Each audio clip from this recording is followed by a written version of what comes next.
DSC విజేతలకు మరి కొద్దిసేపట్లో నియామక పత్రాలు అయితే అందించనున్నారు ముఖ్యమంత్రి చంద్రబాబు. అదేవిధంగా ఉప ముఖ్యమంత్రి పవన్ కళ్యాణ్, మంత్రి నారా లోకేష్ చేతుల మీదుగా అయితే నియామక పత్రాలు అందుకోనున్నారు డిఎస్సి ఉద్యోగులు. దీనికి సంబంధించి ఇప్పుడు మనతో కొంతమంది ఉద్యోగులు ఉన్నారు, వారితో మాట్లాడి తెలుసుకుందాం. మేడం చెప్పండి, మీరు ఎన్నిసార్లు డిఎస్సి ఉద్యోగాలకి అప్లై చేశారు? ఎన్నిసార్లు మీరు ఎగ్జామ్స్ కండక్ట్ అయ్యారు? మీకు ఎలా ఉంది ఈరోజు ఈ నియామక పత్రాలు సీఎం గారి చేతుల మీద అందుకోవడం? నేను 2 సార్లు రాశాను డిఎస్సి 2018లో. తర్వాత ఇప్పుడు డిఎస్సి రాలేదు. తర్వాత పోస్టులు కూడా అన్ని లేవు. ఈసారి నారా చంద్రబాబు నాయుడు గారు చాలా మంచి పని చేశారు.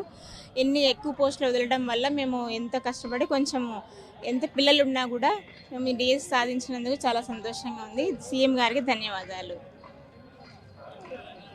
ఈరోజు ఉప ముఖ్యమంత్రి అదేవిధంగా మంత్రి నారా లోకేష్ యువగళం పాదయాత్రలో ఏదైతే ఉందో, యువగళం పాదయాత్రలో డిఎస్సి నిరుద్యోగులకి హామీ ఇచ్చారు. హామీలో భాగంగా ఈ డిఎస్సి మెగా డిఎస్సి అయితే చేపట్టారు.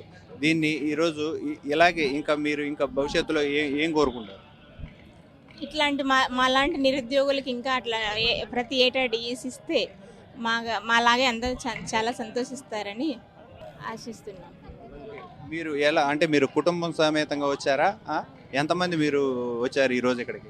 మా పిల్లలు 3, మా హస్బెండ్ వచ్చాము. అందరూ సీఎం గారిని సభ చూడాలనే ఉద్దేశంతోనే వచ్చాము. మామూలుగా ప్రెగ్నెంట్ లేడీస్కి ఎగ్జామ్షన్ ఇచ్చారు, అయినా కూడా సభలో హాజరవ్వాలనే ఉద్దేశంతోనే వచ్చాము. సార్ మీరు చెప్పండి.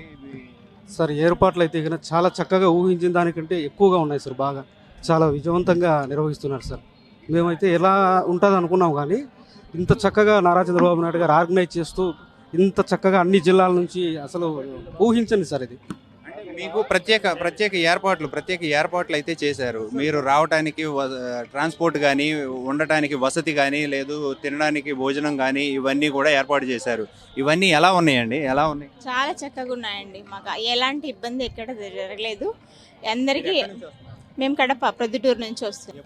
మేము నిన్న మార్నింగ్ బయలుదేరాం. నిన్న మార్నింగ్ 10 o'clock అందరు మా బస్సులో వాళ్ళందరూ వచ్చారు. మా ఇక్కడ లైజర్ ఆఫీసర్స్ వచ్చారు కొంతమంది, మాకు డిఈఓ గారు వచ్చారు. మా వెనుక అందరూ మాకు ఆర్గనైజ్ చేసే వాళ్ళు ఎవరైతే ఉన్నారో మా బస్సులో అందరూ మమ్మల్ని అన్నీ బాగున్నాయి సార్. ఇబ్బంది ఎక్కడ చాలా చక్కగా ఎక్సలెంట్గా ఉన్నాయి సార్. గవర్నమెంట్ ప్రభుత్వం సీఎం గారికి, అలాగే ఉప ముఖ్యమంత్రి పవన్ కళ్యాణ్ గారికి, మంత్రి నారా లోకేష్ గారికి ఏం చెప్పాలనుకుంటున్నారు? ధన్యవాదాలు చెప్పదలుచుకున్నాం సార్. అది మాటల్లో వర్ణించలేనిది. ఇది ప్రస్తుతం అయితే ఇక్కడ నెలకొన్న పరిస్థితి. ఉద్యోగులు అయితే మాత్రం చాలా ఆనందంగా ఉన్నారు. వారికి కావాల్సిన వసతులు కానీ, ట్రాన్స్పోర్ట్ కానీ, అలాగే ఉండటానికి వసతి, అలాగే వారికి సదుపాయాలన్నీ కూడా ఏర్పాటు చేసి సభా ప్రాంగణం వరకు అయితే వారిని తీసుకువచ్చారు అధికారులు అని కూడా చెప్తున్నారు. అదేవిధంగా మరి కొద్దిసేపట్లో అయితే సీఎం చంద్రబాబు, అలాగే ఉప ముఖ్యమంత్రి పవన్ కళ్యాణ్, మంత్రి నారా లోకేష్ చేతుల మీదుగా నియామక పత్రాలు అయితే అందుకోవడం చాలా ఆనందంగా ఉంది అభ్యర్థులు చెప్తూ ఉన్నారు. కెమెరామెన్ జీవన్తో శ్రీహరి, ప్రైమ్ 9 అమరావతి నుంచి.